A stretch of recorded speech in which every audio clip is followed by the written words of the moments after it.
দেখেন হযরত আলীর গাওয়াত বল আছে, কথা কেন গাওয়াত বল আছে।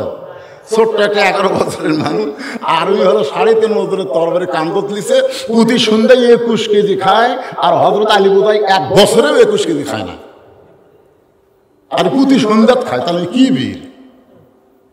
তার গোটা দেহ থর থর করে কাঁপতেছে, গুলি দিয়া না কথা দিয়া, ধরে কান কি দিয়া, খালি পার হোক, খালি পার হোক, এই দাগটা খালি পার হোক, খালি পাঁচ। আমরের গোটা দেহ যখন থর থর করে কাঁপতেছে, এমন সময় কাফেররা পিছন দিক থেকে বলতেছে, মারেন মারেন, এত বড় তরবারি নিয়ে এই ছোট বাচ্চার সামনে আপনি ব্রেক হলেন কেন, মারেন। আমর যখন আড়াই বছরের তরবারি নিয়ে হযরত আলীকে মারতে চায়, ইত্তাকু ফিরাসাতাল মুমিনিনা ফাইন্নাহু ইয়ানজুরু বিনুরিল্লাহ, হযরত আলী নূরের চোখে দেখে ওইটা তরবারি না, ওইটা আল্লাহ কাঠের তক্তা বানায়া দিছে। আমরের তরবারি তক্তা, জোরে কোন কি, আসলে তরবারি, কিন্তু হযরত আলী দেখতেছে তক্তা। এখন আপনার বলেন, যখন নমরুদ বলতেছে একটা টান মারতে আগুনে খুলে মরে যাবে, আল্লাহ তো ইব্রাহিম একবার তাকাতো, ইব্রাহিম নবী আগুনের দিকে তাকে দেখে খাট সেট করা, চারিদিকে ফুল দিয়ে করে, নমরুদ দেখায় আগুন, ইব্রাহিম নবী দেখে খাট, ফুলের বাগান। আপনারা বলেন তো, ফেরাউন বলতেছে দেখ দেখ দেখ দেখ সামনে দরিয়া, পার হবি কেমনে? মুসা আলাইহিস সালাম তাকায় দেখে 12 লাইন রাস্তা, বলে কোন সুবহানাল্লাহ। আমাদেরকে আল্লাহ দেখাবে, আল্লাহ দেখাবে, ওরা অ্যাটম বোমা মারবে বাংলার মুসলমানকে শেষ করার জন্য, আর বাংলার মাটি পড়ার সাথে সাথে মিষ্টি বাঙ্গি তরমুজ হয়ে যাবে। আমাদের ছেলেবেলে তরমুজ বাঙ্গি পাচ্ছে না, ওরা দৌড়ে দেখ চাকু দিয়ে কাটবি, কাটা দেখবি সেই লাল, ওরা খাচ্ছে, আর ওরা দূরবীন দিয়ে দেখতেছে কে রে বোমার খবর কি। তখন বলবি খাচ্ছে ভাই, বোমা খাচ্ছে।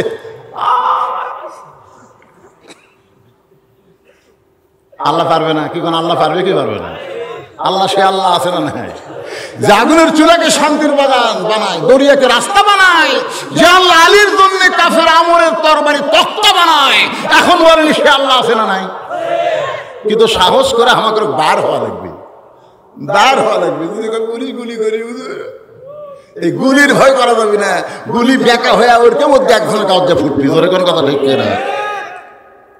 একটু মনোযোগ দিয়ে শুনবেন। হযরত আলী তক্তা দেখার পরে এক লাফে তক্তার উপরে উঠে বিসমিল্লাহ বলে 27 ইঞ্চি, ধরে কোন কয় ইঞ্চি? আমরের ঘাড়ের মাপও হলো 27, আলীর তরবারির মাপও হলো 27, একের খাফের খাপ। এমন ভাবে বিসমিল্লাহ কয়ে লাগাইছে, সঙ্গে সঙ্গে আমরের দেহ থেকে কাল্লা বিচ্ছিন্ন, সমস্ত কাফের বেঈমান মারছে দৌড়। হযরত আলী নবীর কাছে, আলী নবীকে বুকের মধ্যে নিয়ে বলতেছে, আলী রে, এই মুহূর্তে আল্লাহ তাআলা জানাইছে আলী আলী না, আলী হলো আসাদুল্লাহিল গালিব। আলী খালি কান্দে, হুজুর আমি মারি নাই, হুজুর হুজুর আমি মারি নাই, আল্লাহর শপথ করে বলতেন হুজুর আমি মারি নাই, খালি ঘাড় ঠেকাছি। আল্লাহ শপথ করে বলতেন হুজুর আমি মারিনি, খালি এইরকম ঠেকাছি হুজুর। আল্লাহ বলতে চুপ, আল্লাহ রাসূল বল চুপ, এই কথা জানার কেউ না শোনে। ওরা এখন আসেনি, সাহাবীরা এখন আসেনি, আমি নবী দৌড়ে আসে তোর কাছে, এটা যেন কেউ না শুনে, তুই যে ঠেকাতেই মরছে এটা যেন খুশ না। আলী ওই যে চুপ হয়ে গেছে, বুঝলেন? সুবহানাল্লাহ, মুখ ধরে না। কামুজ দুর্গের দরজা হেসকা টান মারছে জিহাদের ময়দানে, যে দরজা 70 জন লাগে খুলতে লাগাইতে, সেই দরজা ঢাল বানাচ্ছে, সব কাফের ভয়ে দৌড়।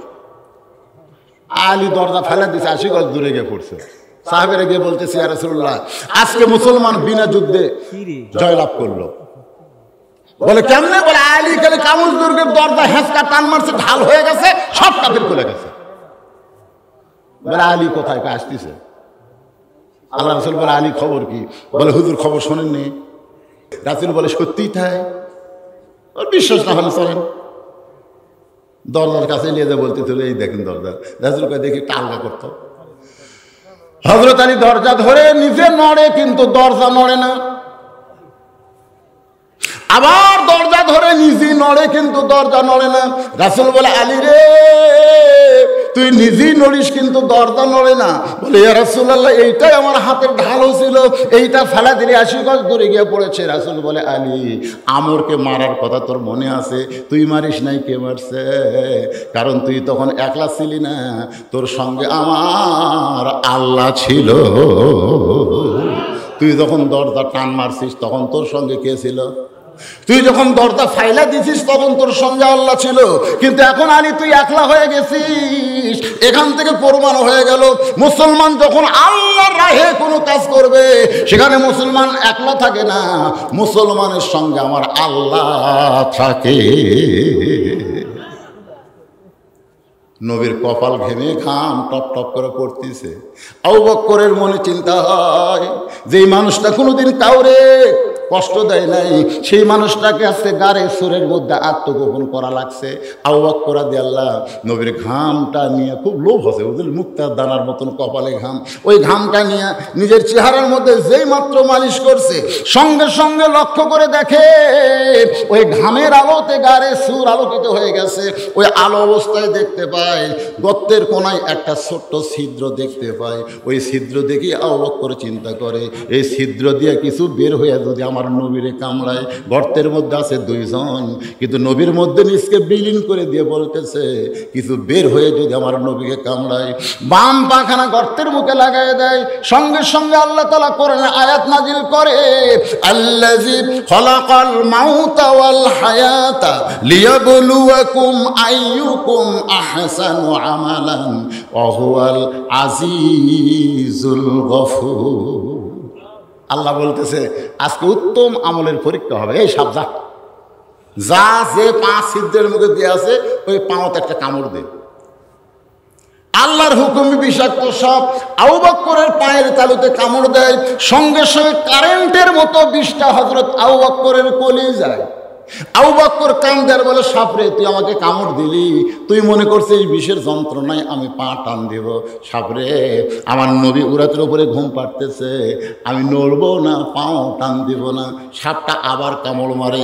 কিতাবের মধ্যে আছে 5 বার সাপটা কামড় মারলে গোটা দেহ থর থর করে কাঁপতেছে। অসতর্ক মুহূর্তে 1 ফোঁটা পানি নবীর গাল মোবারকে পড়েছে। নবী আমার ঘুম থেকে চেতন পায়, বলে, আবু বকর, বাড়ির কথা মনে করে কাঁদতেছো, বিবি বাচ্চার কথা মনে করে কাঁদতেছো। আবু বকর বলে, রাসূলুল্লাহ, ওই ছিদ্রের মুখে কিটা দিছি, বারবার কামড় দেয়। নবী ডাক দিল, আবু বকর, বিষাক্ত সাপের কামড়ে তুমি মরে যাচ্ছ, অথচ আমার ঘুম থেকে ডাক দিলা না।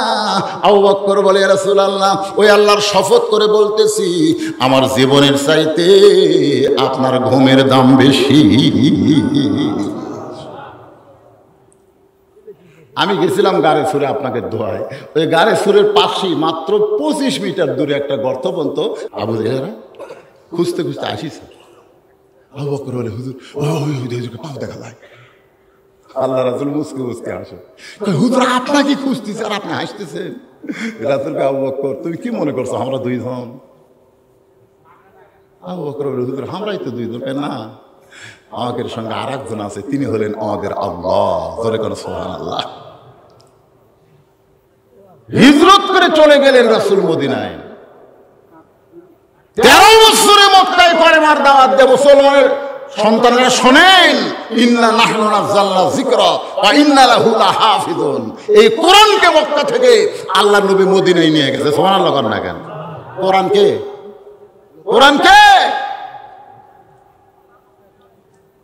এক বক্তা একদিন ইউটিউবের ওয়াজে দেখলাম, জনগণকে প্রশ্ন করছে, নবীর দাম বেশি না কোরআনের দাম বেশি?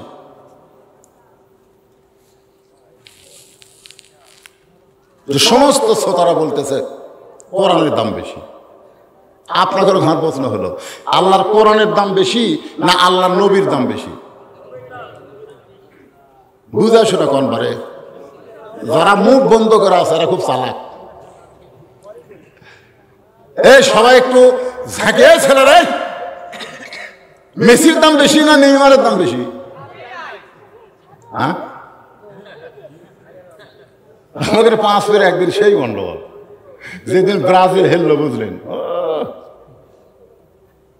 ব্রাজিলের পতাকা টাঙ্গা ছিল, ছিঁড়ে বুঝছেন দু একজন ওটি পেশাব করলো, পেশাব করে আমরা টয়লেট খেয়ে বললেই ওরা ওই ব্রাজিলের পতাকা দিয়ে পেশাব মুছলো। আজকে আমি আপনাদের কাছে জানতে চাচ্ছি, বাজান একটু চিন্তা করে বলেন তো, নবীর দাম বেশি না কোরআনের দাম বেশি? জানেন না? সবচাইতে বড় দলিল হলো বিবেক। আবু বকরের বিবেক ছিল বলে কোরআন গ্রহণ করছে, আর আবু জেহেলের বিবেক ছিল না বলে আল্লাহর কোরআন গ্রহণ করেনি। সবচাইতে বড় আদালতের নাম হলো বিবেক। যেরকম আদালতের নাম কি? সে বিবেকের আদালতে একটু চিন্তা করে বলেন তো কার দাম বেশি? হ্যাঁ, নবী যখন দুনিয়া থেকে বিদায় নিছে, কতিপয় সাহাবী এসে মা আয়েশার ঘরের দরজায় বললেন, মা নবী সম্পর্কে আমরা একটু জানবার চাই। মা আয়েশা বললেন, তোমরা কি আল্লাহর কোরআন পড়ো নাই? বলে, হ্যাঁ আমরা আল্লাহর কোরআন পড়ি। মা আয়েশা বললেন, আল্লাহর কোরআন যদি তোমরা পড়ে থাকো তাহলে শোনো, আল্লাহর কোরআনও যেমন আল্লাহর নবীও তেমন। কোরআন হলো আল্লাহর ওহী, আর বাস্তবে কোরআন হলো আল্লাহর নবী। জোরে কোন সুবহানাল্লাহ। আল্লাহ কোরআনে বলেছেন, মা ইয়ান্তিকু আনিল হাওয়া ইন হুয়া ইল্লা ওয়াহয়ুন ইউহা। আজকে আমি দুটো প্রশ্ন আপনাদের সামনে করছি। প্রথম প্রশ্ন কি করছে মনে আছে? আপনাকে খালি বলছে জানি না কোন, সেটা কি? সূরা ইখলাস কেন নাম হলো মনে নাই? একজন কইছে, মনে আছে। একেবারে মুরব্বীরা, এ ভাই ভাই কি বা, আমি তো জানি রে ভাই, লোক তো উঠতেছে না, দু একটা মুরব্বী উঠতেছে, এখন মতো একটা যুবক ওঠেনি। খালি যুবকেরা যদি কোরআনের মহব্বতে বসা থাকবার পারে না আজকের আখেরি মহব্বত পর্যন্ত, আমি বলতেছি তোমাকে বউ নিয়ে কোনো টেনশন করা লাগবে না। পেশাব যারা বেশিক্ষণ কন্ট্রোল করে তাদের যৌবনও কন্ট্রোলে থাকে। ধরে এখন সুবহানাল্লাহ। আর ঘন ঘন ঘন ঘন যারা মারে,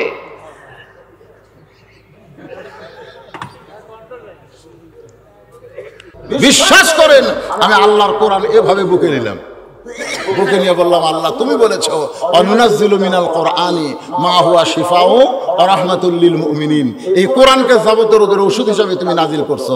তাহলে ওয়াজ করতে যে হাত পেশাব তল ভরে গেছে, যাবো না যাবো না যাবো না।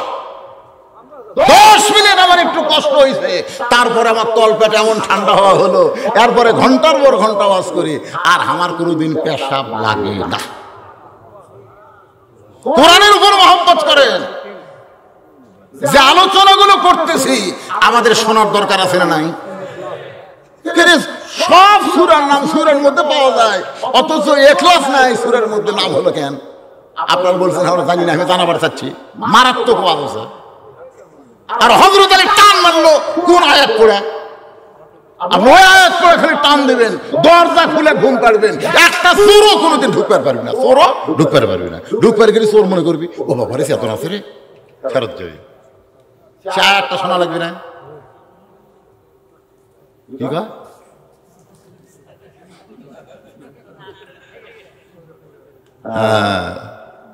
তারপর যে ওয়াজটা করতেছি সে ওয়াজটাও তো শুনতে হবে। এখন পর্যন্ত ওয়াজের বাজান শেষ পর্যায়ে আমি আসতে পারি নাই, তবে আসতে গেলে আরো 10 থেকে 15 মিনিট লাগবে। সমস্যা আছে?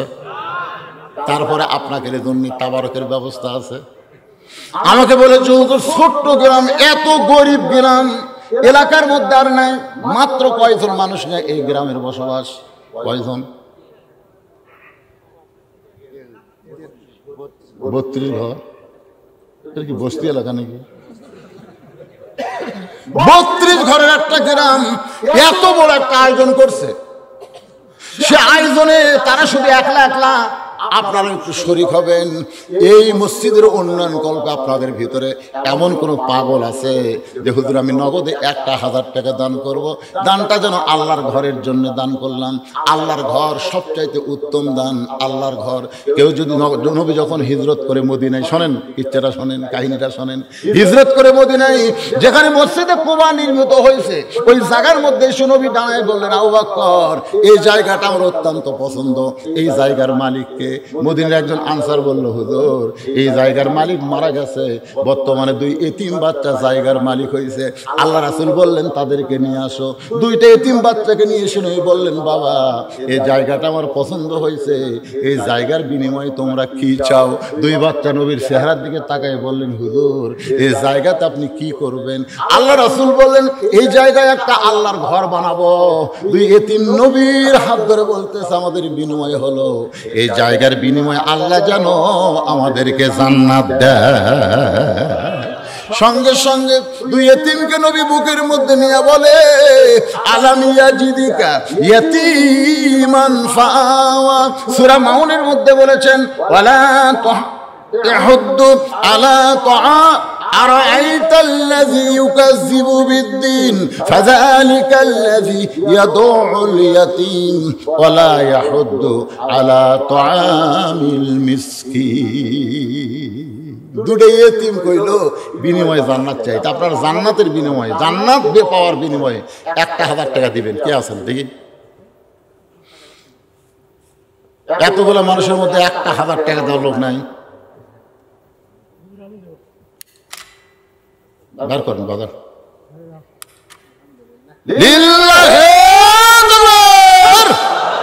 আল্লাহ যে সূরা একবার বললে 10 পারা কোরআন পড়ার সওয়াব পাওয়া যায়। শুধু মুখে পড়বে না, এই সূরা যদি কলিজার মধ্যে ঢুকাই সেই বান্দাটা মুখলেস হয়ে যায়। এই জন্য সূরাটার নাম আল্লাহ দিয়েছেন ইখলাস। ধরে খান সুবহানাল্লাহ। গোটা সূরার ভিতরে আল্লাহর পরিচয় আছে না? এই কথা কর না কেন? আল্লাহ কয়জন? কুল হু আল্লাহু আহাদ, আল্লাহু সামাদ। সামাদ মানে বুঝেন? অমুখাপেক্ষী, কারো মুখের দিকে আল্লাহ তাকা থাকে না। লাম ইয়ালিদ ওয়া লাম ইউলাদ, আল্লাহর কোনো বাপ মা নাই, আল্লাহর কোনো সন্তান নাই। একবার মুসা নবী বলতেছে, আল্লাহ তোমার বাপ মাও নাই, সন্তান নাই, তোমার কে আছে? তোমার কে আছে? সঙ্গে সঙ্গে আল্লাহ বলেন, মুসা আমি আল্লাহর কে আছে যদি জানবার চাও তাহলে শোনো, ফাদখুলি ফি ইবাদি ওয়াদখুলি জান্নাতি। আমি আল্লাহর বান্দা আছে রে, যারা আমাকে আল্লাহ বলে ডাকে তারাই আমার সবচাইতে আপন। জোরে কোন সুবহানাল্লাহ। আল্লাহর আপন কে? আল্লাহর বান্দা। আর বান্দার জন্য আল্লাহ জান্নাত দরজা খুলে রাখছে। তুমি বান্দার মধ্যে ঢুকে যাও, আমি আল্লাহ তোমাকে জান্নাতের মধ্যে ঢুকে যাব। তাহলে আল্লাহর সন্তান নাই, আল্লাহর বাপ মা কেউ নাই, কিন্তু আল্লাহর কে আছে? বান্দা আছে। জোরে কোন আল্লাহর কে আছে? সবাই যখন ঘুমায় গেছে, কেউ চেতন নাই, কিন্তু একজন আল্লাহর পাগল মাঘ মাসের ঠান্ডা পানি দিয়ে ওযু করেছে। আমিনাল লাইলি ফাতাহাজ্জাত বিহি নাফিলাতাল লাক। তাহাজ্জুদের 4 রাকাত নামাজ পড়ে যখন হাত তোলে, আল্লাহ ফেরেশতাদের দেখায়, বলে দেখ তোরা বলিস আমার কেউ নেই, ওই দেখ আমার পাগল বান্দা আছে। সুবহানাল্লাহ কন না কেন? ফজরের আযান শোনার পরে, তোষকে লাগতে মারে, তোষক একটু উষুম দেয়, তো ল্যাপ একটু উষুম দেয়, মারে লাগতি, কম্বল লাগতি দিয়ে ফেলে দেয়, হাইলাই দিয়ে ঠান্ডা পানিতে উজু করে। আল্লাহ ফেরেশতা কয়, দেখ দেখ দেখ দেখ দেখ কি পাগলা, জীবনে আমাকে দেখেনি, খেলে আমার আযান শুনে আর কারবারগুলো দেখতো। ওযু করে যখন মসজিদ দিকে যায়, তখন আল্লাহ কয়, ফেরেশতা কয়, আল্লাহ এর পুরস্কার কি? এই আযান আসসালাতু খায়রুন মিনান নাম শোনার সাথে সাথে এই সব বাতিল করে দিল, ঘুম বাতিল, ল্যাব বাতিল, তোষক বাতিল, সব বাতিল করে দিয়ে ঠান্ডা পানিতে ওযু করে মসজিদে যায়। এর রেজাল্ট কি? আল্লাহ বলতেছে, যদি বদরের যুদ্ধ থাকতো বাংলাদেশে, এরা বদরের যুদ্ধের সৈনিক হয়ে যেত। জোরে করে সুবহানাল্লাহ। এরাই তো আমার, এরাই আমার। যারা মসজিদে যায় 5 ওয়াক্ত নামাজ পড়ে, এরা কার? এই জন্য আল্লাহ রাসূল রাগ করে বলছে, লা সালাত আলা ঈমান, নামাজ নাই তার ঈমানই নাই রে। এটা কঠিন কথা, কিন্তু বাইনাল আবদি ওয়াল কুফরি তারকুস সালাত, বান্দার কাফের মধ্যে পৃথক করার জিনিসটার নামই হলো নামাজ। আমার মায়েরা বোনেরা যারা পর্দার অন্তরে আছেন, হয়তো মনে মনে ভাবতেছেন, হুজুর আমাদের কোনো ওয়াজই করলো না, মারে আপনাদের 1 নম্বর ওয়াজ হলো অকরনা ফি বুয়ুতিকুন্না ওয়ালা তাবাররাজনা তাবাররুজাল জাহিলিয়াতিল উলা। মেয়েরা ঘরের মধ্যে থাকবা, ঘরের বাহির তোমরা হবে না, সবসময় পর্দার মধ্যে থাকতে হবে। যদি বের হও তাহলে পর্দা নিয়ে বের হওয়া লাগবে। সাইদাতুন নিসাই আহলাল জান্নাহ, খাতুনে জান্নাত ফাতেমাতুজ জোহরা গভীর রাত্রে দুনিয়া থেকে বিদায় নিল। বিদায় নেওয়ার পরে স্বামী বিদায় নেওয়ার আগে স্বামীকে কিন্তু 3টা কথা বলেছিল। 1 নম্বর কথা হলো রাতের অন্ধকারে আমাকে কবর দেওয়া লাগবে। আমার 2 নম্বর কথা হলো আমার লাশ কিন্তু খাটনিতে তুলবেন না, কারণ খাটনি কান্দে নেওয়ার মতন 4 জন পুরুষ দুনিয়াতে নাই। আমার কোনো জানাজার ব্যবস্থা করবেন না। হযরত আলী গভীর রাত্রে ফাতেমার দেহ কান্দে করে ওই জান্নাতুল বাগীর পূর্ব কোণায় দাফন করার পরে আল্লাহকে বলতেছে, আল্লাহ পর্দানিশি ফাতেমার কবর হয়ে গেল, আমি স্বামী খুশি হয়ে গেছি, তুমি আল্লাহ খুশি হও। এই দোয়া করার সঙ্গে সঙ্গে তাকায় দেখে পুরাতন কবর, নতুন কবর নাই। এইমাত্র ফাতেমার কবর দিল, সেই কবর আর খুঁজে পায় না। গোটা জান্নাতুল বাকি হযরত আলী দৌড়াই, ফাতেমার কবর, ফাতেমার কবর। কে যেন ডাকতে বলে, আলী রে ফাতেমা আমার পর্দানিশি, আমি আল্লাহ জোহরা ডিগ্রি দিয়া ফাতেমার কবরকে কিয়ামত পর্যন্ত পর্দা করেছি। আমার মায়েরা যারা পর্দার অন্তরালে, ওই ফাতেমার সিগনেচারে যদি জান্নাতে যাবার চান তাহলে মাত্র 4টা আমল করবেন মা। 1 নম্বর আমল হলো নামাজ, 2 নম্বর আমল হলো রমজান মাসের রোজা, 3 নম্বর আমল হলো স্বামীর কথা মতো চলা, আর 4 নম্বর আমল হলো পর্দার ভিতরে থাকা, সতীত্বের হেফাজত করা। এই 4টা আমল যদি মেয়েরা করতে পারে আল্লাহ খুশি হয়ে 8টা জান্নাতের দরজা খুলে দিবে। সুবহানাল্লাহ বলেন না? কে দিছে রে?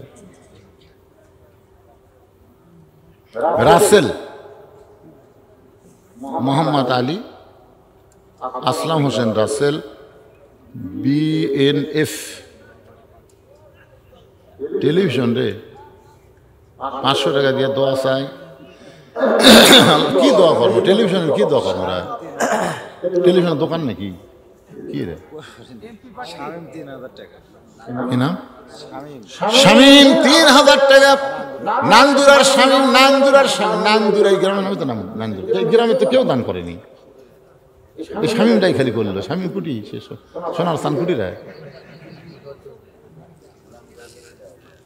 আগে গেছে। ও টেলিভিশন মার্কা প্রতীক পাচ্ছে, সেটা বুঝার লাগবে। আমাদের এলাকাতে হিরো আলম দাঁড়া ছিল MP ইলেকশনে, আর মার্কার নাম হলো একতারা। আমি বললাম, ভাই একতারাত কেউ যদি সিল মারে, এরকম একতারাত একটা সিল মারলো, একতারা জায়েজ না হারাম? এ কথা কর না কেন?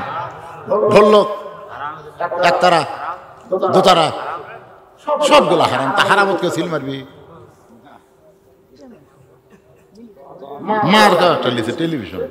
এখন টেলিভিশন দিয়ে দেশ চলতেছে। টেলিভিশন খারাপ না, ছুরি খারাপ না। ছুরি যদি ডাকাতের হাতে যায় খারাপ, আর হুজুরের হাতে আসলে কুরবানি হবে। যেরকম ঠিক না, জাগা বুতা ছুরি দেওয়া লাগবে, সবজনের হাতে ছুরি দেওয়া যাবে না। হযরত আলী যে আয়াতটা বলে মাটিতে দাগ দিয়েছিল, সে আয়াত এখনো কোরআনের মধ্যে আছে। আপনি যদি আয়াত পড়ে বালুতে ফুঁক দিয়ে ওই বালু যদি বাড়ির চারিধার ছিটায় দেন, ওই আয়াতটা পড়ে যদি ছুরির আগায় ফুঁক দিয়ে ওই ছুরি দিয়ে যদি দরজায় একটা দাগ দিয়ে দরজা খোলা রাখেন, আপনার বাড়িতে চোর ডাকাত কোনোদিন ঢুকতে পারবে না। সে আয়াতটার নাম হলো আয়াতুল কুরসি। ধরে বলে আয়াতের নাম কি? 5 ওয়াক্ত নামাজের সালাম ফেরানোর পরে এই আয়াতটা কেউ যদি তেলাওয়াত করে, 5 ওয়াক্ত নামাজের আগে না পড়ে, যখন আগে না পড়ে, ইমাম যদি তাড়াতাড়ি মোনাজাত করে, তাহলে মোনাজাতের পরে আয়াতুল কুরসি যারা তেলাওয়াত করবে, আল্লাহ রাসূল বলেছেন 5টা বিপদ থেকে আল্লাহ তাকে বাঁচাবে।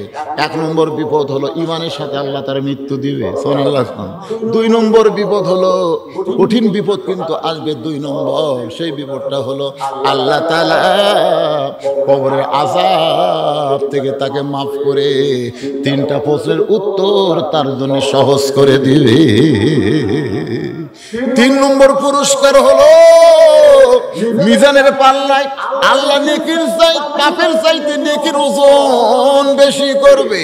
4 নম্বর পুরস্কার হলো বিজলি আকারে পুলসিরাত পাড়ি দিবে। 6 নম্বর পুরস্কার হলো সালামুন আলাইকুম তিবতুম ফাদখুলুহা খালিদিন, চিরস্থায়ী আল্লাহ জান্নাতের দরজা খুলে দিবে।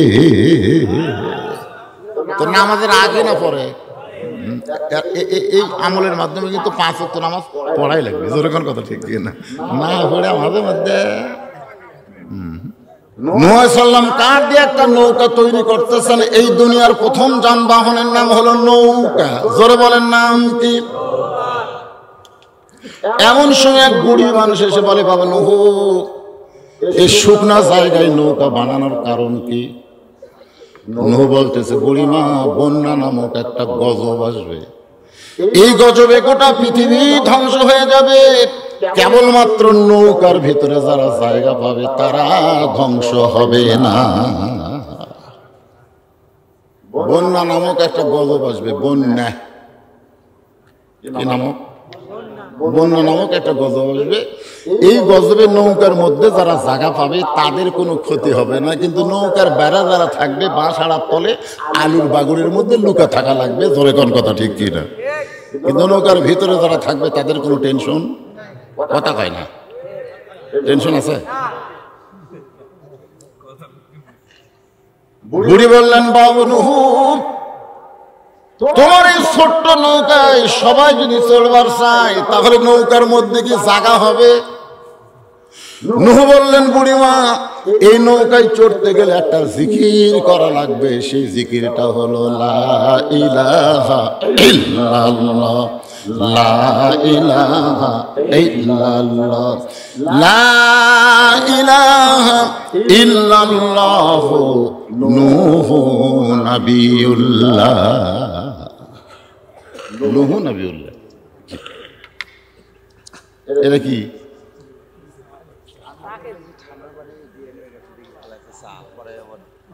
38 বছর হচ্ছে ওয়াজের বয়স, এখনো তেজত 1 কাপ চা খাইনি। আমি সেই দিন চা খাবো যেদিন আমার সামনে বসা সবাই 1 কাপ করে পাবি। এটা লিয়ে দেন। আপনি কেন হুকুম করেন কি? আপনি সভাপতি। এরা কুটি গেল রে মা। আপনি খান চাটা, আপনি খান। তাহলে নৌকায় চড়তে গেলে শর্ত হলো কি? জোরে কান, ফাযকুরুনি আযকুরুকুম।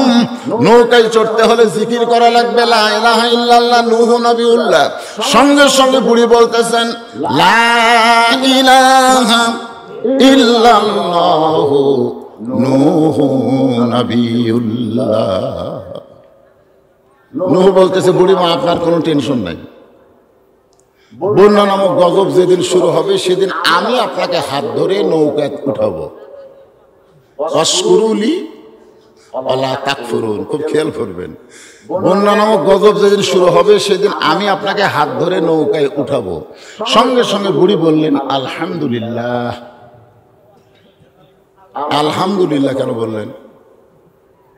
এখানে বুড়ির বলা দরকার ছিল, বাবা, বন্যা গজবে তুমি আমার হাত ধরে তুলবা,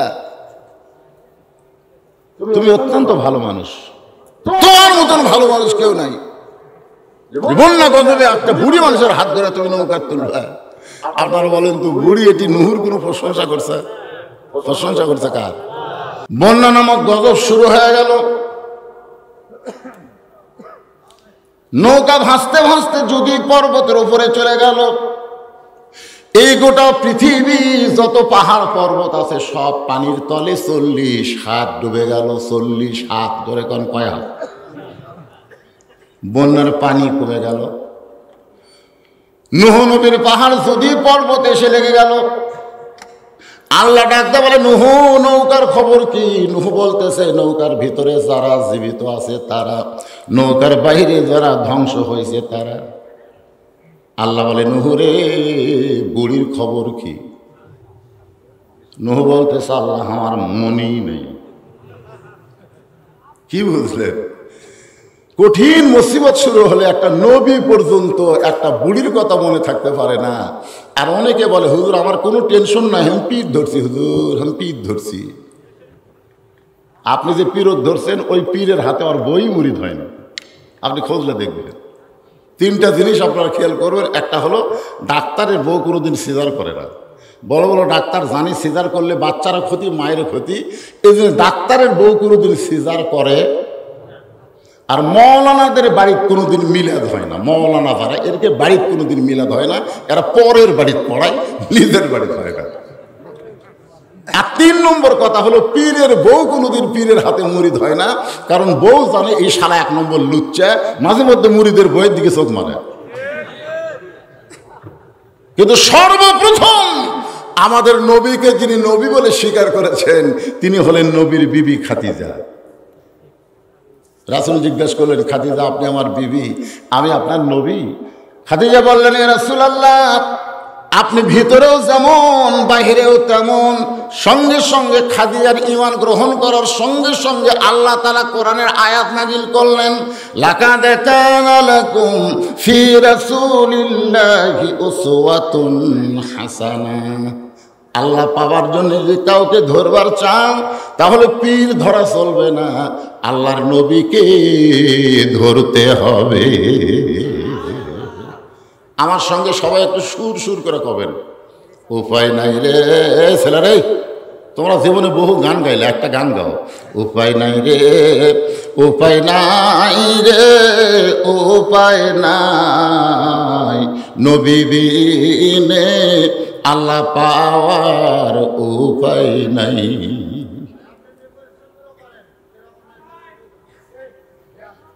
নবী বিনে আল্লাহ পাওয়া যাবে, এই কথা শুনেন, অন্য কোনো দিকে হো হো হো যা হয়, নবী বিনে আল্লাহ পাওয়া যাবে? ধরে কান পাওয়া যাবে?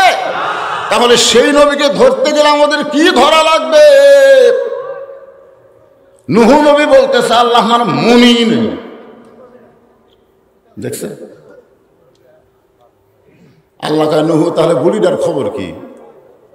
নূহ বলতেছে সব যখন ধ্বংস হচ্ছে বুড়িও ধ্বংস। আল্লাহ কয় নূহ আজগুবি কোনো কথা বলা যাবে না, কথা বলার আগে তদন্ত করে কথা বলা লাগবে, ঠিক কিনা বলেন? আজগুবি কথা বলা যাবে, বদরুল রশিদ মরে গেছে বলা যাবে? আপনাকে জামাইলে বাজারে চা খেলাম, 2-3 জন এসে বলতেছে হুজুর আমাকে এলাকাত মরার গুজব উঠছে। আচ্ছা অ্যাক্সিডেন্ট করলে মানুষ মরে, আবার অ্যাক্সিডেন্ট ছাড়াও তো মানুষ মরতেছে, জোরে কথা কর না কেন ভাই? তো আজগুবি, এটা হলো আজগুবি, তদন্ত না করে কয় মরছে। এ পর্যন্ত কয়েকবার হাম মারল, কয়েকবার, একবার না। একবার আমি বগুড়া শহরে আছি বাসায়, আর লোকজন হোক মাটি দেওয়ার জন্য আমার গ্রামের বাড়ি গেছে। তা আব্বা তখন জীবিত ছিল, তখন আমাকে মোবাইল করে বলতেছে বাবা তুই কুটিরে? আমি বললাম বাসার মধ্যে আছি। তাড়াতাড়ি আয়, তো কবর দিয়ে বেড়াচ্ছে। তুই তাড়াতাড়ি আয়, তো কবর দেওয়ার জন্য আছে। হ্যাঁ রে, এর নাম হলো আজগুবি। আজগুবি শেরপুরের মানুষ তো বুঝতেছেন অজাতা, জোরে কোন কি জাতা?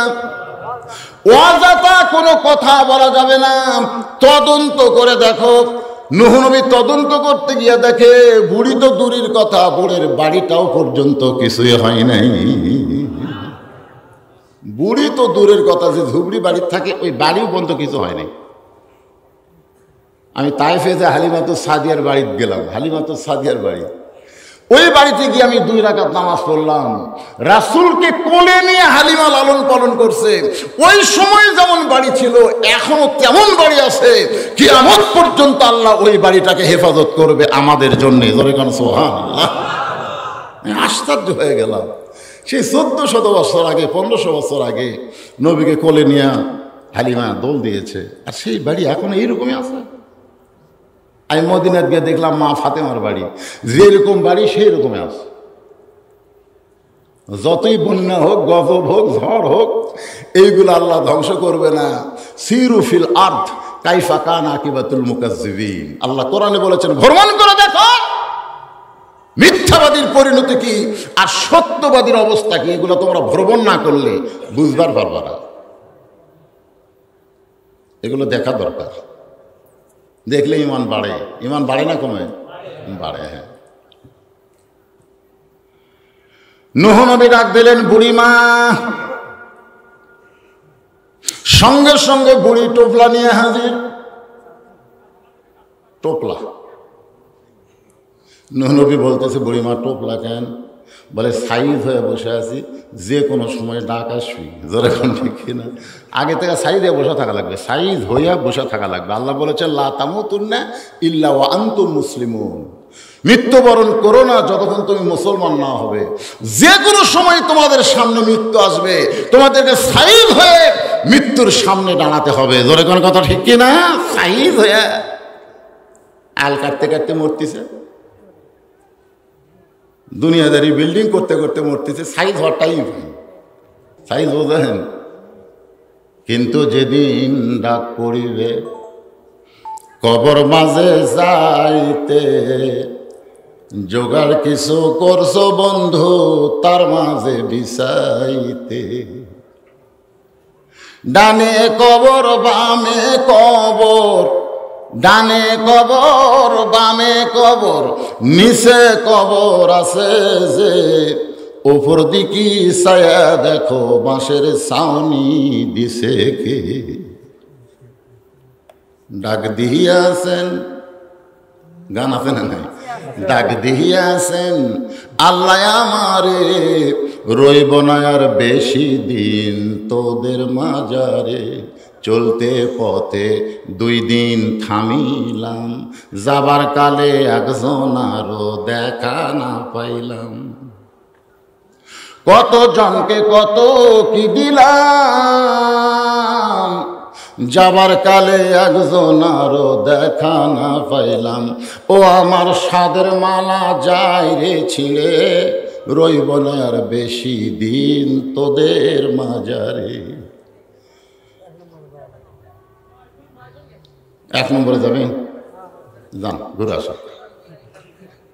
তাও বলছে ঠিক আছে, চাদর লিয়ে যাবে, থুয়ে যান, চাদর থুয়ে যান।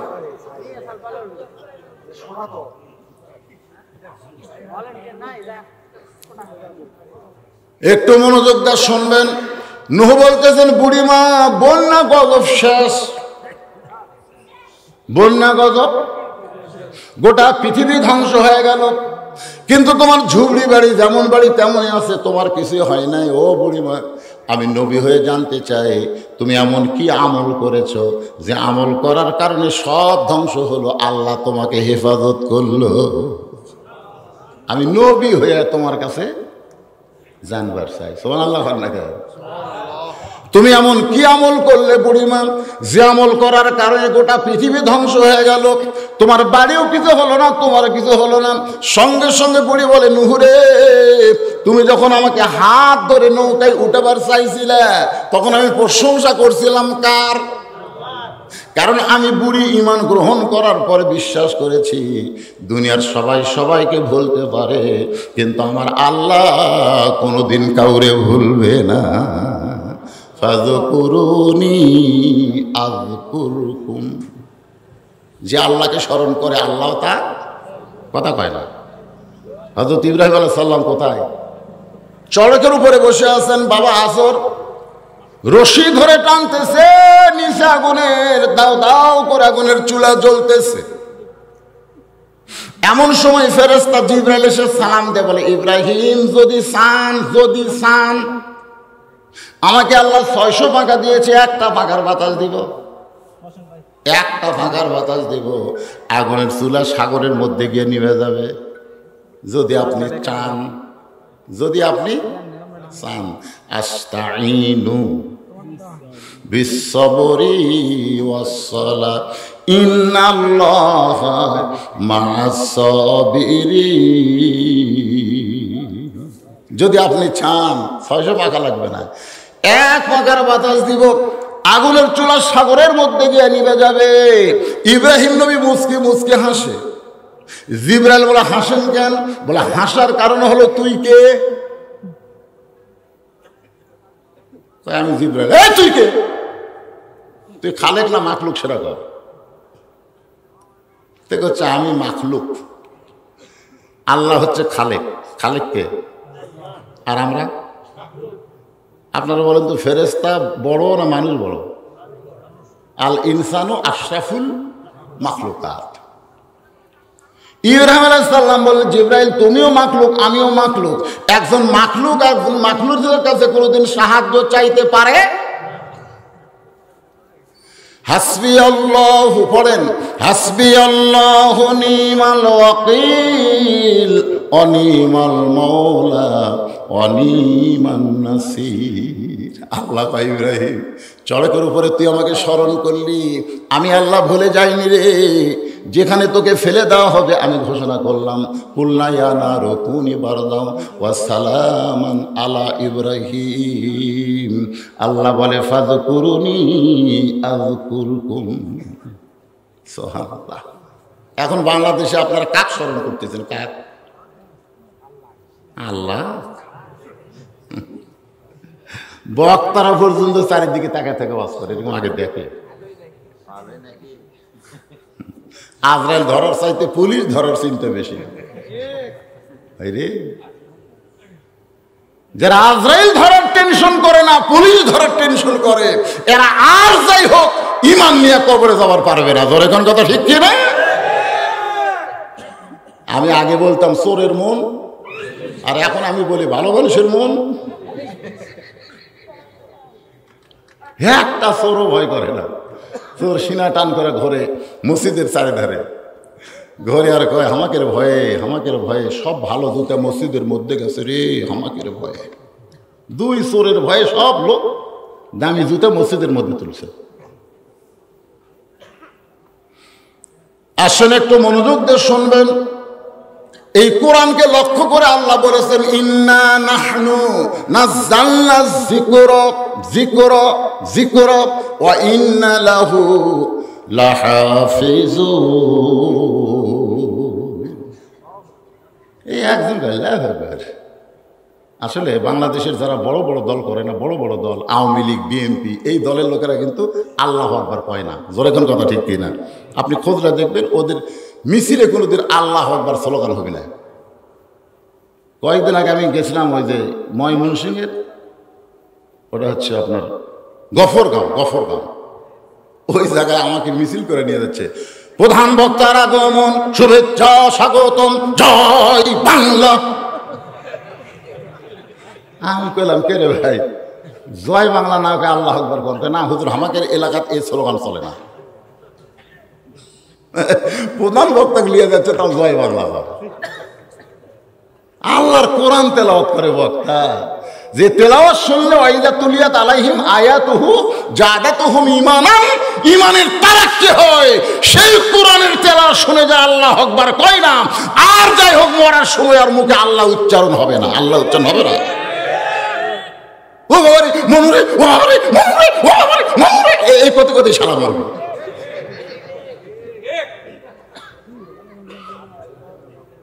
কি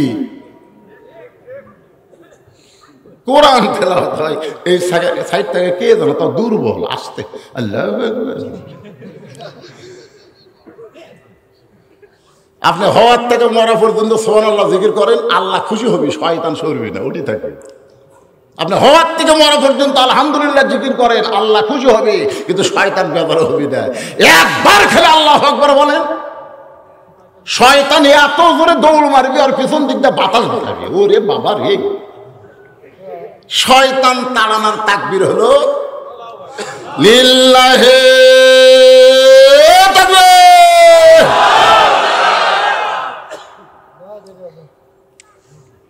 এই যে মোবাইল করতেছে, দেরি আছে, অসুবিধা নেই। জরুরি কোনো কল আসতে হয়, জরুরি, হ্যাঁ, আপনার মোবাইল বন্ধ করে রাখেন, সব চলবে। সব চলবে না? আপনি মনে করতেছেন আমাকে ছাড়া কিছু চলবে না, আপনি মরার অভিনয় করে দেখেন, একদিন খালি মরার অভিনয় করে দেখেন, দেখবেন সবই চলবে। আপনি ছাড়াই সব চলবে, আপনি কিছুই না তো মনে করতেছেন বিরাট কিছু, খালি মরিয়া দেখেন, তাড়াতাড়ি কুটি থোয়া লাগবে। সেই গরম ভাই থাকে, আস্তে আস্তে খায়। তো কি বলতেছি মনে আছে তো আপনাদের? ফাযকুরুনি আযকুরুকুম ওয়াশকুরুলি ওয়ালা তাকফুরুন। এইটা বলতে বলতে আমি বলতেছি ইন্না নাহনু নাযালনা যিকরা। তাহলে এই কোরআনটাও হলো একটা জিকির। কোরআনের এক নাম কি? জিকির। হ্যাঁ, তাহলে এখন বলেন তো কোরআন যে জিকির আল্লাহ বলল এর পিছনে কারণ কি? 37 জন মক্কার বাসা বাসা নেতা আল্লাহর বাড়ির চারিধার ঘেরাও করছে। 37 জন, তারকে হাতে তলোয়ার লাঠি বললাম, নবীর বাড়ির চারিধার ঘেরাও করছে। নবী খালি বাড়ির থেকে বাড়ালি পিটাই মারবি। নবী আলী গিয়ে বলতেছে, আলী তুই আমার বিছনাত ঘুম পাড়, তুই আমার বিছনার মধ্যে ঘুমায়া যা। আলী বলতেছে, হুজুর আমি আপনার বিছনায় কেন ঘুমাবো? রাসূল বললেন, আল্লাহ হিজরত করার হুকুম দিছে। আলী বলতেছে, ইয়া রাসূলুল্লাহ এতদিন আপনার বাড়ি কেউ ঘেরাও করলো না, তখন আল্লাহ হিজরতের হুকুম দিল না, আজকে লাঠি সোটা নিয়ে আপনাকে মারার জন্য যখন রেডি, এই সময় আল্লাহ আপনাকে বের হওয়ার বলতেছে। আমার মনে হয় আল্লাহ আপনাকে মার খেলাবে না। এতদিন মক্কার কেউ আপনার বাড়ি ঘেরাও করেনি, তখন আল্লাহ আপনাকে হিজরতের হুকুম দেয়নি।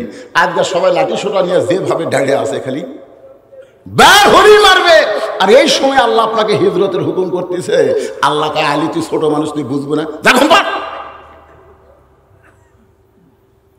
নবীর কথা মতো হযরত আলী ঘুমায়া যায়। গভীর রাত্রে আল্লাহর নবী দরজা খুলে দেখে নেতাগুলো লাঠি নিয়ে, বল্লম নিয়ে, বর্ষা নিয়ে দাঁড়ায় আছে। রাসূল বলে, আল্লাহ ঈসা আলাইহিস সালামকে আপনি ঘরের ছাদ ফাঁকা করে আসমানে নিয়ে গেলেন, আর আমাকে আপনি এদের ভিতর দিয়ে হিজরত করতে বলতেছেন। আল্লাহ আমি কি করব? আল্লাহ বলে, আপনাকে একটা পারমাণবিক বোমা দিয়েছি, যেই বোমার নাম হলো কোরআন। জোরে করেন সুবহানাল্লাহ। এই কোরআন থেকে কয়েকটা আয়াত তেলাওয়াত করে এক মুঠি বালির মধ্যে ফুঁক দেন, ফুঁক দেওয়ার পরে বালি উপর দিকে ছিটায় দেন। নবী যখন বালি ছিটায় দিছে, সব বালিগুলো 37 জন নেতার চোখের মধ্যে ঢুকে গেছে। সবাই খালি চোখ, বালু যদি চোখ ঢোকে কি করবে?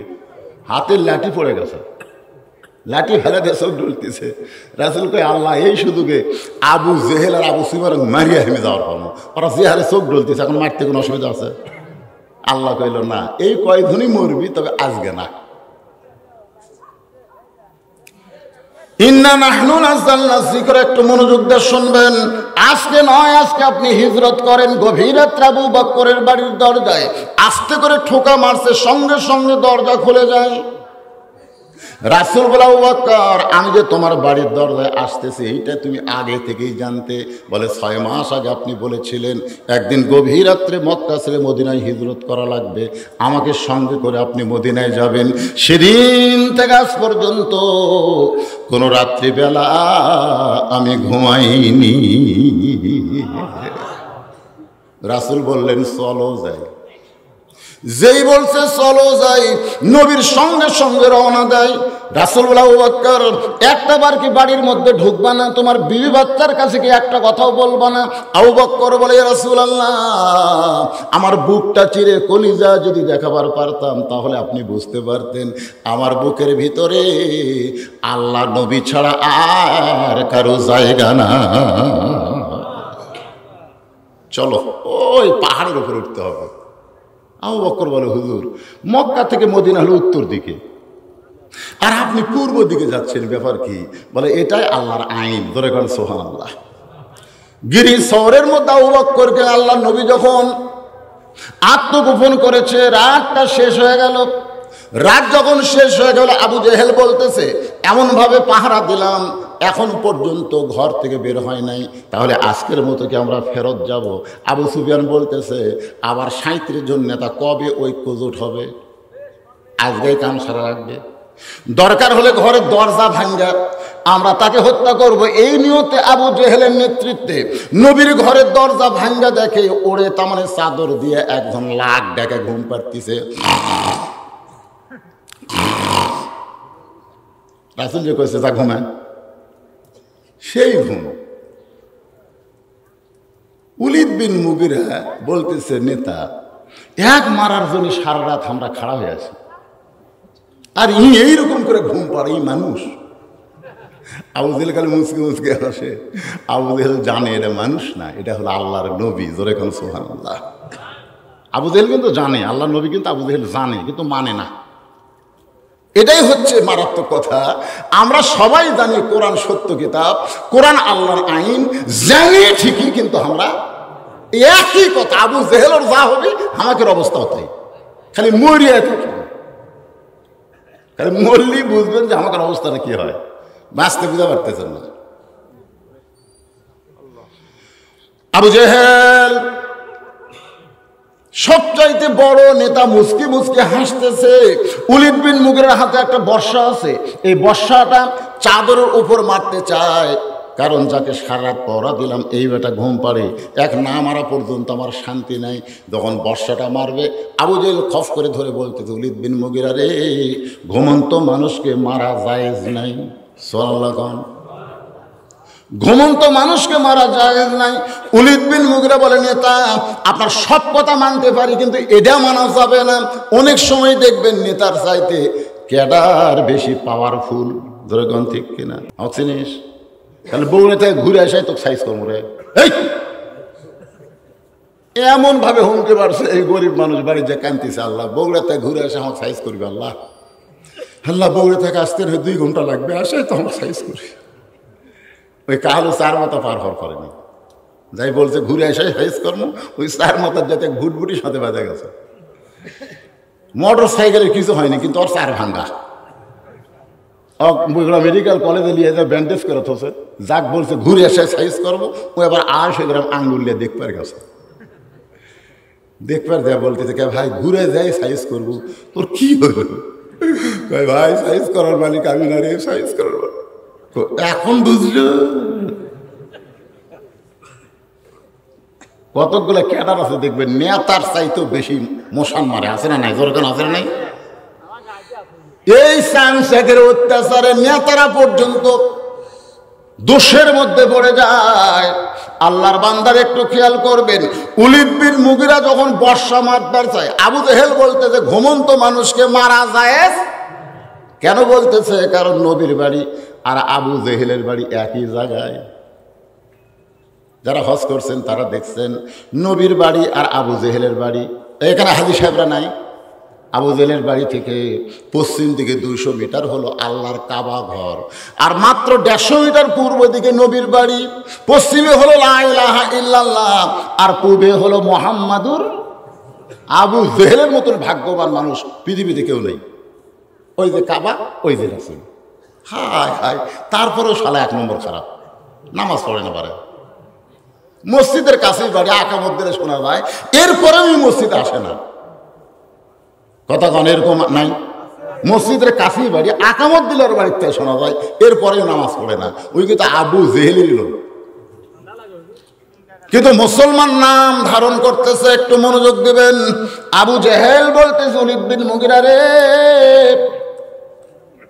ঘুমন্ত মানুষকে মারা চলবে না। উলিদ বিন মুগিরা কয়, আমি মারবই। এই মারবই কই, আবার যখন বর্ষা মারছে খপ করে আবু জেহেল ধরছে। এই তুই আমার কথা শুনিস না কেন?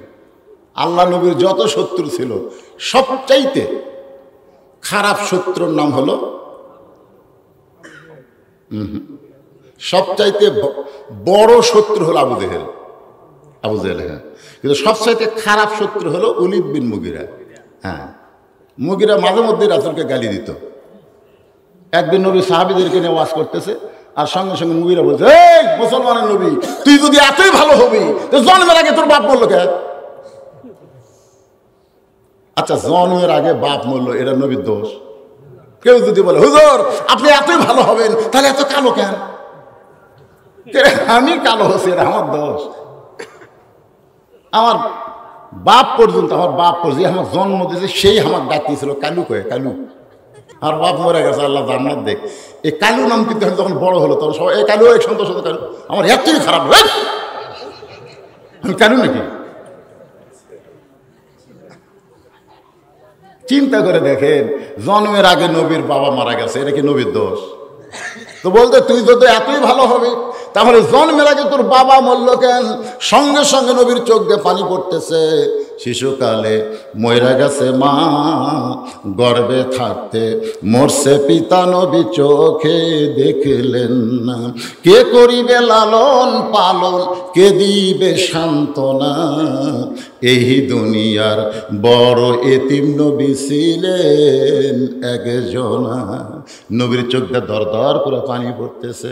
নবীর চোখের পানি আল্লাহ সহ্য করতে না পেরে বলে, নবী গো, যে উলিদ বিন মুগিরার কথাটা দ্বারা আপনি কষ্ট পাইলেন, এই উলিদ বিন মুগিরাকে আপনি চিনেন? আল্লাহ রাসূল বলে, ও হলো মুগিরার বেটা ওলিদ। আল্লাহ কয়, নবী গো, ও মুগিরার বেটা ওলিদ না, উতুল্লিম বাদা জালিকা জানিম, ও হলো যারো তো সন্তান। একমাত্র যারো সন্তান ছাড়া নবীরে কেউ আবল তাবল বলতে পারবে না।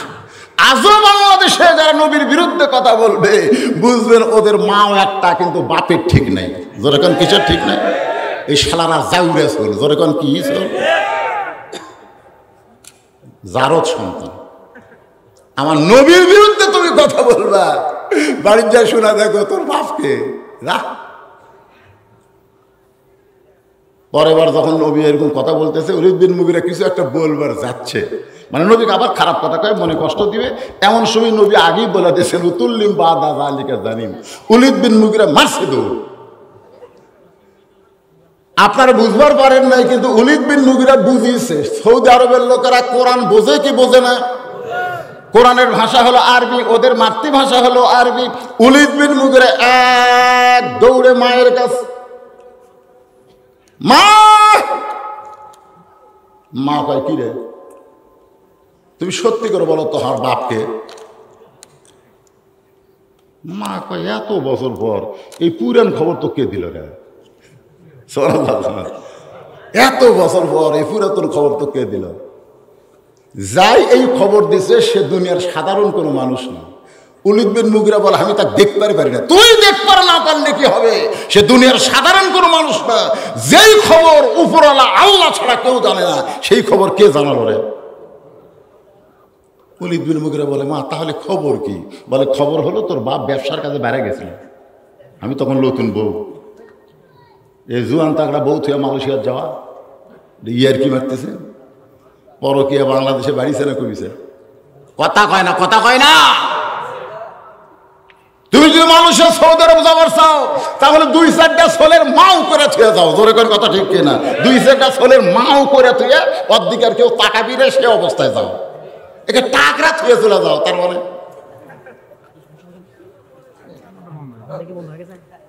আছে না নাই? জোরে কোনো আছে না নাই? চলে গেছে, চলে গেছে। এখন উলিদ বিন মুগিরার মা বলতেছে, তোর বাপ ব্যবসার কাজে যায়, ব্যবসাতে এত লাভ আছে যে আমি যে বউ বাড়িতে আমার কথা মনেই নেই, টাকার ধান্দার বউ ভুলে গেছে। আমি একদিন ছাদের উপরে উঠছি, মনের মধ্যে একা একা কেন ভালো লাগে না, কোনো কাজে মন যেন বসে না, আমার কি হতে কি হইয়া গেল। লাগবে না? এই গলা খারাপ লাগতেছে? গলা যা গেছিল তাই নাই? এই গান আমরা শুনছি ছোটবেলায়, একা একা কেন ভালো লাগে না, কোনো কাজে মন যেন বসে না, আমার কি হতে কি হইয়া গেল। ছাদের ওপর এখানে উড়ঝুড় করতেছে। ইতিমধ্যে ওর মা বলতে, তোর বাপের ছোট ভাই উলিদ বিন মুগিরাকে ওর মা বলতেছে, তোর বাবার ছোট ভাই বাড়ির চারধার তোয়াফ করতেছে। ভাই যখন বাড়িতে না থাকে তখন দেওরা কিন্তু মজা মারে। ভাইয়া তোমার বউ, আমি যে দেবর, ভাইয়া তোমার বর, আমি যে দেবর, বুঝে দেখো ভাবি কার বেশি দাবি, ভাইয়া গেছে মালয়েশিয়ায়, আমি এখন আসি। একের কোরআনের বাস্তব ঘটনা দেখে উলিদ বিন মুগিরার মা বলতেছে, তোর বাপের ছোট ভাই খালি চারিদিকে ঘোরে, চারিদিকে যখন তাওয়াফ করে, তাওয়াফ এমন সময় আমি ছাদ থেকে নিচে নেমে এসে ঘরের দরজা খুলে দেই, ঘরের দরজা খুলে দেওয়ার পরে তোর চাচা আমার ঘরের মধ্যে ঢোকে, আমি তোর চাচাকে আমার দিকে আকৃষ্ট করি। আকৃষ্ট বলা লাগবে না, বলা লাগবে না, তুমি আমার কাছে আসো। খালি এইরকম অন্য আগে এইরকম আসলো, সব ঢাকাতেছে, এখন অন্য ঘুরে এই দিকে গেছে, এই দিকে বলা লাগবে, আসো আসো বলা লাগবে। এমনি যুবক বুঝবার পারবি আমার ডাকতিছে, তোর এখন কথা ঠিক না। ওলীদ বিন মুগীরার মা বলতেছে তোর চাচার সঙ্গে আমার হলো, এই চাচার সঙ্গে হওয়ার কারণে তুই আমার পেটের মধ্যে আইলি, তুই আসলি জারদ সন্তান। সুবহানাল্লাহ। আল্লাহর কোরআন কি ঠিক না? ইন্না নাহনু নাযালনা যিকরা ওয়া ইন্না লাহু লাহাফিজুন।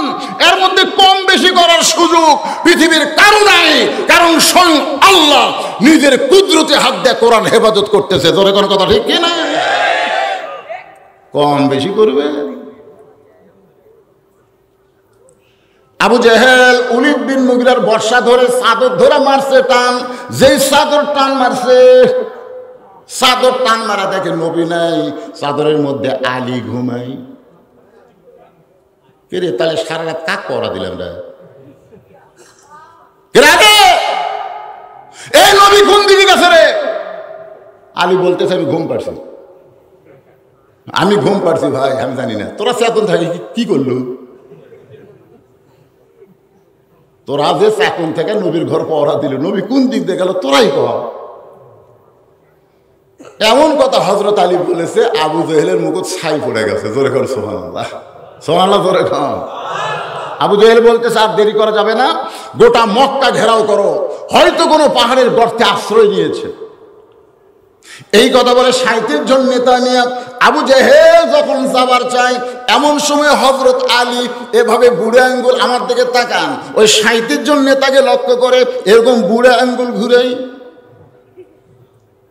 আবু সুফিয়ান বলে নেতা ই চাদরের মধ্যে ঘুম পেড়া নবী হারাছে, কারণ আমরা জানলাতে বারবার দেখছি না শুয়ে আছে, কিন্তু এই যে শুয়ে আছে সেটা আমরা জানি। এই নবী একবার হওয়ার সাহায্য করছে, একই শেষ করা লাগবে। আলী বলতে চাই আয়, আল্লাহর নবী যদি বলতো যে ৩৭টা সারফুকা আমার বাড়ির চারিধার ঘেরাও করছে, আলী রে যা সাইজ কর, আল্লাহর শপথ করে বলতেছি তোর এক শয়তানও বাঁচবি না, এক শয়তান বাঁচবি না। সুবহানাল্লাহ জোরে কর না কেন? সুবহানাল্লাহ পাওয়া যায় না? একজন মুসলমানের ইমানের পাওয়ার কি দেখেন। নবী যদি বলতে আলী আমার বাড়ির চারিধার ৩৭ জন সেনা, ৩৭ জন নেতা ঘেরাও করছে, যা তো যা সাইজ কর। আপনার বলেন তো আলী পারতো কি পারতো না? কিন্তু নবী তা না, কি করছে? ঘুমায় ঘুমায়, যা ঘুমায়। আয় আবু জেহেল বলতেছে ওর দিকে যাওয়ার দরকার নাই, কারণ আবু জেহেল জানে তিহিমা প্রান্তরে নবী যখন সাহাবীদের নিয়ে আলোচনা করতেছে, এমন সময় মক্কার কাফেরেরা একজন বীরকে ভাড়া করছে। ওই বীরের নাম হলো আমর। জোরে কার নাম কি? নবীকে যদি হত্যা করতে পারো তাহলে তোমাকে এত হাজার পুরস্কার দেওয়া হবে। মহাবীর আমর কাবা ঘরের সামনে গিয়া কাবা স্পর্শ করে বলতেছে যতক্ষণ পর্যন্ত মুসলমানের নবীকে হত্যা না করব ততক্ষণ পর্যন্ত পানিও পান করব না, দুনিয়ার কোনো খাদ্য খাবো না। এই বলে ৩.৫ মণ ওজনের তরবারি, ৩.৫ মণ ওজনের তরবারি কান্দে দিয়েছে। তরবারি ওজন কত? ৩.৫ মণ ওজনের তরবারি কান্দে নিয়ে নবীকে হত্যা করার জন্য আমর মক্কা থেকে রওনা দিচ্ছে। আল্লাহ রাসূলকে জানানো হলো, ইয়া রাসূলুল্লাহ, মক্কার সবচাইতে বড় বীর যিনি প্রতিদিন ২১ কেজি খাদ্য খায়, প্রতি সন্ধ্যায় ২১ কেজি খাদ্য খায়, সেই মহাবীর আমর আপনাকে ৩.৫ মণ তরবারি কান্দে নিয়ে। আল্লাহ রাসূল বললেন, সাহাবীরা তোমরা শুনলে আশ্চর্য হবে, মহাবীর আমর আমাকে হত্যা করার জন্য আসতেছে। ওসমান গনি বললেন, হুজুর দোয়া করেন আল্লাহ যেন আমরের হাত পা অবশ করে দেয়। মুসলমান তো এই দোয়া ছাড়া তার কিছু নেই। আল্লাহ ফিলিস্তিন মুসলমানকে হেফাজত করো, আমরা কিছু করব, ২ ফোঁটা চোখের পানি দেওয়া ছাড়া আর আমাদের কিছুই নাই। মুসলমানের সরকার উচিত হলো প্রত্যেকটা মুসলমান যুবকদেরকে ফিলিস্তিনে যাওয়ার ভিসা দেওয়া, জোরে কোন কথা ঠিক কিনা, কথা বল না, বেঁচে থাকা কি লাভ? বুখারী শরীফের হাদিস, বুখারী শরীফের, মা হাদানি ইয়াদখুলুল জান্নাতা ইহুব্বি আন ইয়ারজি ইলা দুনিয়া ওয়া লাহু মা আলাল আরদি মিন শাইইন ইল্লা শাহীদুন ইয়াতামান্না আন ইয়ারজি ইলা দুনিয়া ফায়ুক্তাল আশারা মাররাতান লিমা ইয়ারা মিনাল কারামাতি, রাওয়াহুল বুখারী কিতাবুল মাগাজি। আনাস থেকে বর্ণিত হাদিসটা। জান্নাতুল ফেরদাউস পাওয়ার পরেও একদল লোক দুনিয়াতে আসার জন্য ছটফট করবে। আল্লাহ বলবে শহীদ হওয়ার কারণে আমি আল্লাহ তোদেরকে জান্নাতুল ফেরদাউস দিলাম, এরপরে দুনিয়াতে যাওয়ার চাষ করেন। ওরা তখন বলবে আল্লাহ শহীদ হওয়ার সময় শহীদ হওয়ার যে কি মজা আমরা পাচ্ছি, সেই মজা জান্নাতের মধ্যে নাই। আমরা আবার দুনিয়াতে যাব, ওই ইসরায়েলের বিরুদ্ধে 10 বার, কয়বার? আশারা মাররাতান, 10 বার যুদ্ধ করে শহীদ হব। শহীদ হওয়ার মধ্যে যে মজা, সে মজা জান্নাতের মধ্যে নেই। আর আমরা খালি বাঁচতে চাই, যার কারণে তো ইসরায়েলি ইহুদিরা ইচ্ছা মতো মারতেছে, ছোট ছোট বাচ্চাদেরকে পর্যন্ত হত্যা করতেছে। একটু মনোযোগ দিবেন। ওসমান গনি বলে ইয়া রাসূলুল্লাহ দোয়া করেন। সঙ্গে সঙ্গে নবী হাত তুলেছে, দোয়া করবে আল্লাহ আমরের হাত পাও অবশ। হাত পাও যদি অবশ হয় তাহলে ওই তরবারি এসে পারবি? এই অবশ পর্যন্ত বলতি আল্লাহর কোরআনের আয়াত নাযিল হচ্ছে।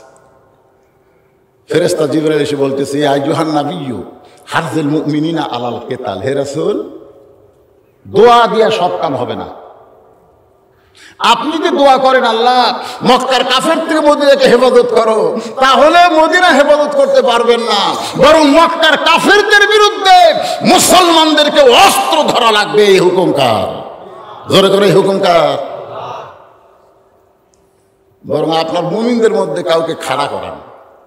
আল্লাহ রাসূল দোয়া উপর দিকে না নিয়ে নিচের দিকে নিলেন। তোমাদের মধ্যে কেউ আসো যে মহাবীর আমর আমার কাছে আসার আগেই তার সামনে যাবা? এমনকি তোমাদের মধ্যে কেউ আসো প্রত্যেকটা সাহাবী মাথা নিচু করে চিন্তা করে প্রতি সন্ধ্যায় 21 কেজি খাদ্য খায় আর 3.5 ওজনের তরবারি নিয়ে যুদ্ধে যায়, এত বড় বীরের সামনে কে দাঁড়াবে? সব সাহাবী যখন মাথা নিচু করে চিন্তা করতেছে, এমন সময় 11 বছরের একজন কিশোর বালক, নাম হলো তার হযরত আলী। এখন সুবহানাল্লাহ। মাত্র কয় বছর? 11 বছরের কিশোর বাচ্চা পিছন দিক থেকে বলতেছে রাসূলুল্লাহ আমি দাঁড়াইছি। আল্লাহ রাসূল বলেন এজলিস, বস বস।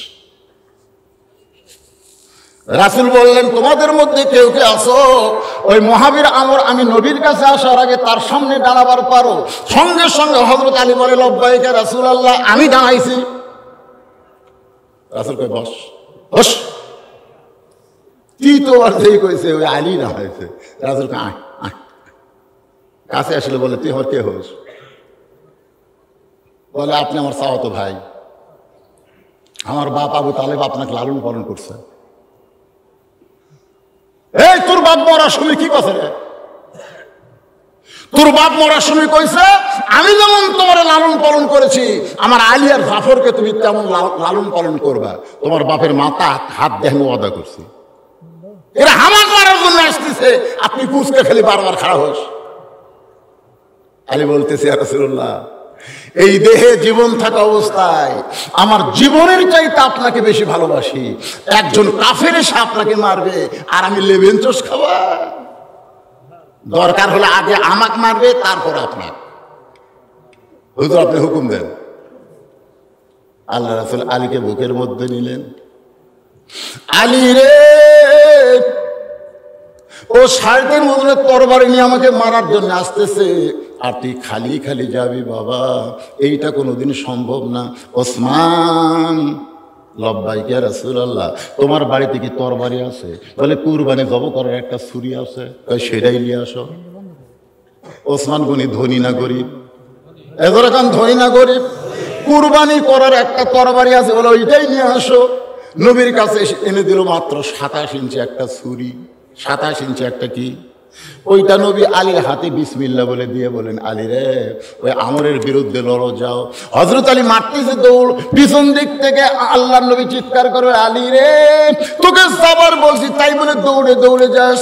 আলী বলতেছে রাসূলুল্লাহ, এতক্ষণ কাফের আমর হয়তো অনেক দূর পর্যন্ত আইছে, আমি যদি আসতে যাই তাহলে আরো আসবে, এই জন্য দৌড়ে দৌড়ে যাই।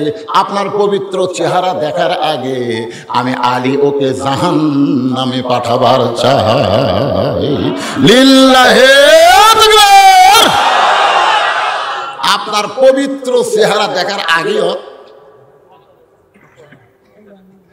27 ইঞ্চি চাকু, 27 ইঞ্চি কি যেটা কুরবানি জব করে তার নাম কি, আর যেটা চামড়া ছেলে চাকু, 3.5 ওজনের তরবারির কাছে 27 ইঞ্চি, এটা কি ছুরি? চাকুলি আমরের সামনে না আছে, আমর সেই হাসি, এটাই মুসলমান।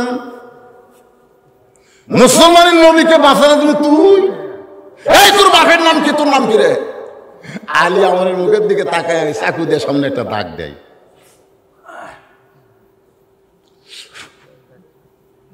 কোরআন শরীফে পড়তিছে, মুখের সামনে দাগ দেয়, বলে এই কাফেরের ফাটা, তুই কত বড় বাপের বেটা, আল্লাহর নবী তো হত্যা করবি, এই দাগটা টাপ্পায়া সামনে এক ধাপ যা। এর যে দাগ দিলাম, এই দাগ পার হয়ে গেলে এক ধাপ যা। আমরের গোটা দেহ থর থর থর থর করতেছে। আপনার বলেন তো কোরআনে অস্ত্র আছে না নাই?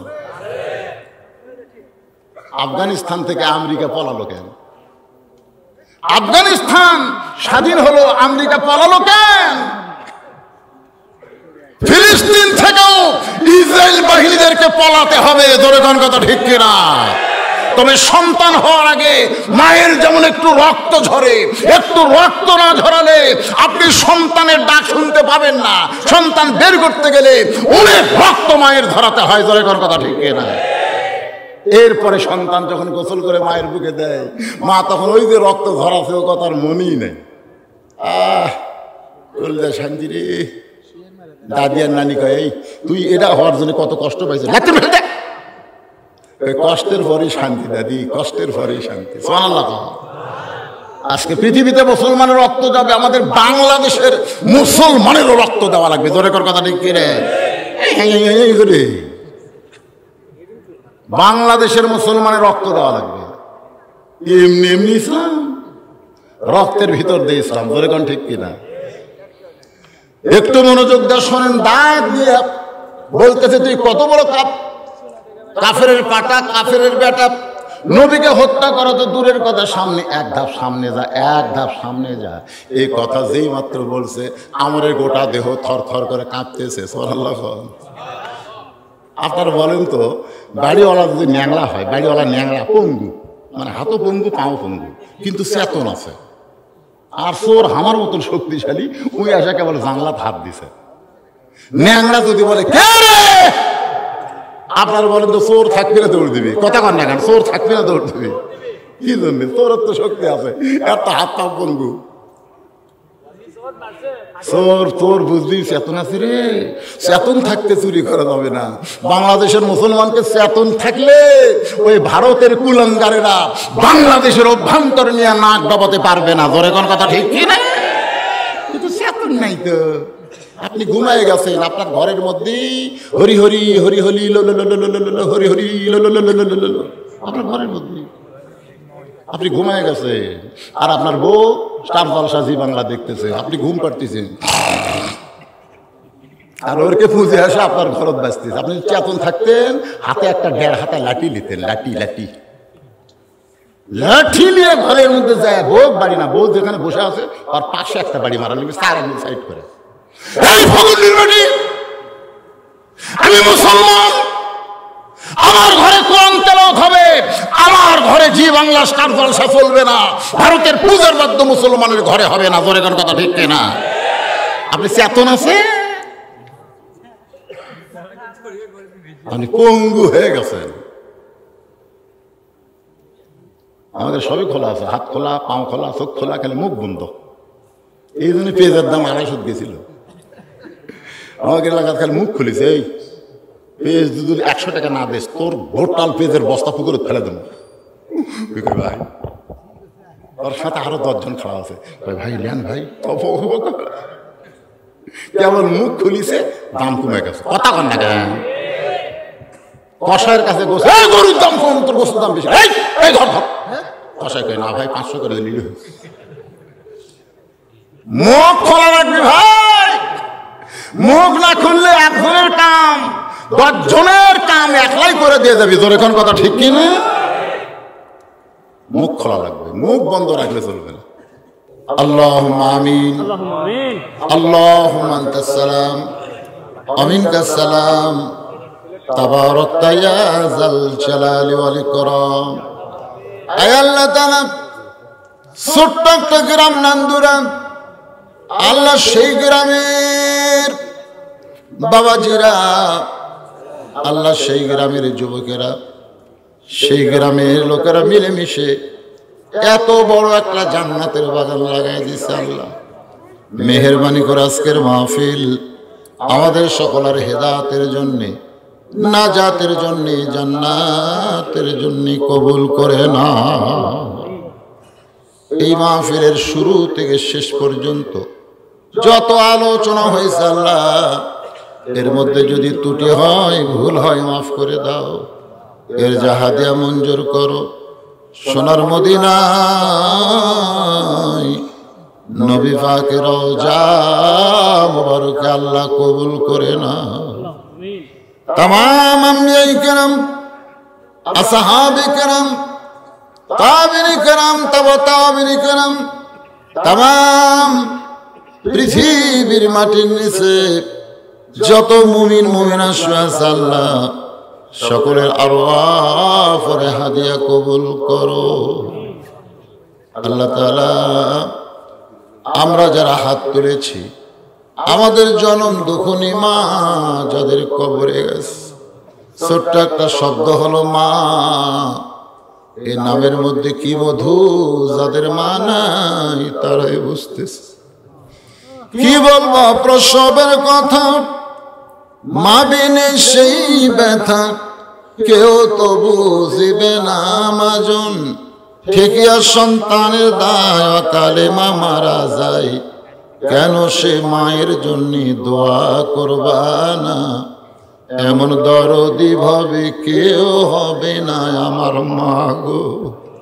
এই দরদের মা যাদের কবরে গেছে আল্লাহ, মেহেরবানি করে মায়ের কবর জান্নাতের টুকরা বানিয়ে দাও। বাবার বাড়িঘর সবই আছে, আমি সহ আমরা যারা বাবা হারা ইতিম হয়ে গেছে আল্লাহ, মেহেরবানি করে বাবার কবরকে জান্নাতের টুকরা কবুল করো। আমাদের দাদা দাদি, নানা নানি, আত্মীয় স্বজন, শ্বশুর শাশুড়ি যাদের কবরে গেছে আল্লাহ, কবরবাসীদের তুমি মাফ করে দাও। আল্লাহ তাআলা, এই নান্দুরা গ্রামের উপরে রহমত বরকতের দরজা খুলে দাও। তোমার বান্দা যে এত কষ্ট করে মেহনত করে এত সুন্দর আয়োজন করেছে, বলে হুজুর আমি ছোট্ট একটা চায়ের দোকান করি, আল্লাহ গো তার ব্যবসার মধ্যে তুমি বরকত দিও। তার বাবা কয়েকদিন আগে মারা গেছে, মাটা বড় অসুস্থ, আল্লাহ মাকে সুস্থতার নিয়ামত দান করে দাও। আল্লাহ আমার মাটা অসুস্থ, আল্লাহ যাদের মা বাবা অসুস্থ সবাইকে সুস্থ করে দাও। আল্লাহ আজকের এই তোমার ঘর মসজিদকে মহব্বত করে নগদে বাকিতে যারা দান করেছে, এমনকি চাদরের মধ্যেও যারা 10-20 টাকা দান করেছে, আল্লাহ সকলের দানগুলোকে জান্নাতের বিনিময়ে কবুল করে নাও। আল্লাহ মসজিদ কমিটির সভাপতি অসুস্থ, আল্লাহ তুমি তাকে সুস্থতার নিয়ামত দান করো। আল্লাহ সভাপতি, সেক্রেটারি, কেশিয়ার, সভাপতি, আল্লাহ সকলকে কবুল করো। এই গ্রামের সকল পুরুষ মানুষকে 5 ওয়াক্ত নামাজ মসজিদে জামাতে আদায় করার তৌফিক দাও। মা বোনদেরকে পর্দা নিশাবে দান সালিহা কবুল করে মা ফাতেমার চরিত্র দান করো। আল্লাহ আমি অসুস্থ, আমার মতো যারা অসুস্থ আল্লাহ সকলকে সুস্থ করে দাও। ফিলিস্তিনের মুসলমান, আল্লাহ তুমি মুসলমানদের প্রতি রহমত করো। যারা জীবন দিয়েছে শাহাদাতের মর্যাদা দাও, যারা আহত হয়েছে সুস্থ করে দাও। আল্লাহ তাআলা পৃথিবীর মানচিত্র থেকে ইহুদি এই শয়তানদেরকে আল্লাহ তুমি ধ্বংস করে দাও। আল্লাহ ধ্বংসের আয়াত তো তুমি বলেছো, তাব্বাত ইয়াদা আবি লাহাবি ওয়া তাব্বা। আল্লাহ আবু লাহাবের হস্তদ্বয় যদি ধ্বংসের কথা বলো, ইহুদিরা তোমার বাইতুল মুকাদ্দাসকে নষ্ট করতে চায়, এই শয়তানদেরকে আল্লাহ পৃথিবী থেকে ধ্বংস করে দাও। আল্লাহ আল্লাহ আমার বাংলাদেশের প্রতি রহমত করো। অশৃঙ্খল বিশৃঙ্খল পরিস্থিতি থেকে আমাদের বাংলাদেশকে আল্লাহ তুমি হেফাজত করো।